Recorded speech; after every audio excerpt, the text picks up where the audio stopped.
বড়শি দিয়ে মাছ ধরা উৎসব ২০২৪।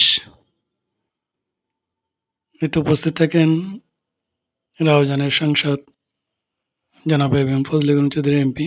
উনি নিজেও বড়শি নিয়ে বসে পড়েন মাছ ধরার জন্য। এই বড়শি দিয়ে মাছ ধরা উৎসব ২০২৪ অনুষ্ঠিত হয় আমাদের গ্রামের উচ্চ বিদ্যালয়, নামকরা উচ্চ বিদ্যালয়, গহিরা এম এস ভৌমিক উচ্চ বিদ্যালয়ের সমস্ত পুকুরে। যে পুকুরে একদিন আমরা অনেক সাঁতার কাটতাম মাঠে খেলা শেষে। অনেকদিন পর আজকে আসলাম দেখার জন্য।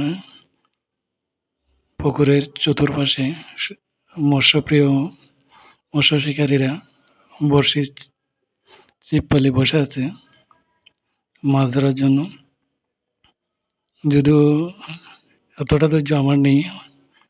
যারা মাছ শিকার করে তাদের অনেক ধৈর্য থাকতে হয়, অনেক ধৈর্যশীল হতে হয়। আর এই নেশাটা যাদের আছে তারা নিশ্চয়ই অনেক ধৈর্যশালী। বরকিতে ছিপ ফেলে বসে থাকো, কখন মাছ টোপ গিলবে তারপর টান দাও।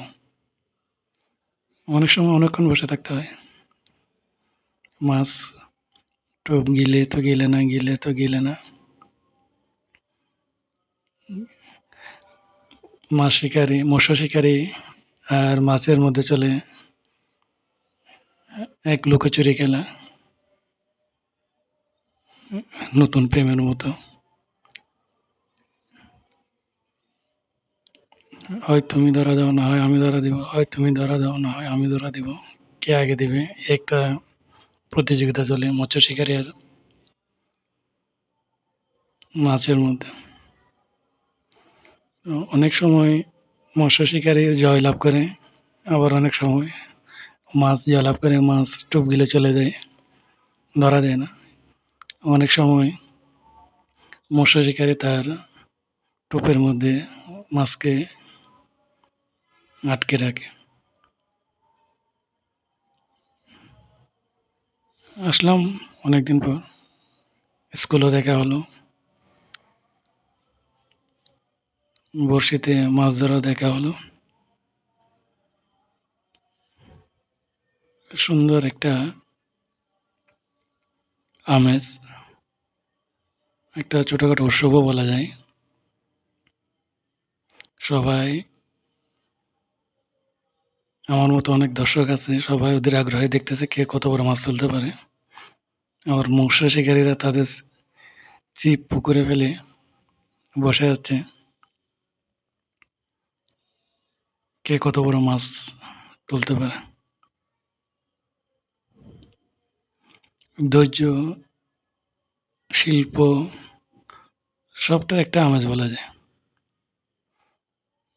আমাদের গহিরা স্কুল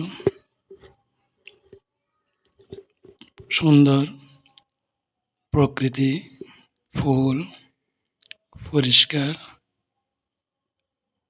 সব দিক দিয়ে একটা পরিচ্ছন্ন স্কুলও বলা যায়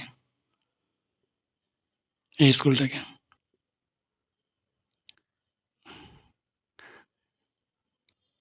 অনেক একটা সুন্দর একটা দিন কাটলো। দেখলাম ধৈর্য আর শিকারীর এক অনন্য শিল্প।